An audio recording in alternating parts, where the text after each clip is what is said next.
কবি সুকুমার রায়ের লেখা বর্ষার কবিতা।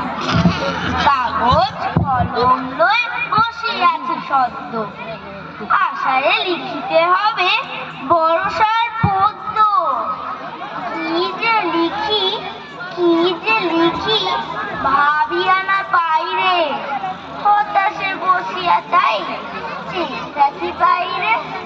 সারা দিন ঘন ঘটা কালো মেঘ আকাশে, ভিজে ভিজে পৃথিবীর মুখখানা ফ্যাকাশে। বিনা কাজে ঘরে বাঁধা কেটে যায় বেলাটা, মাঠ হলো ছেলেদের ফুটবল খেলাটা।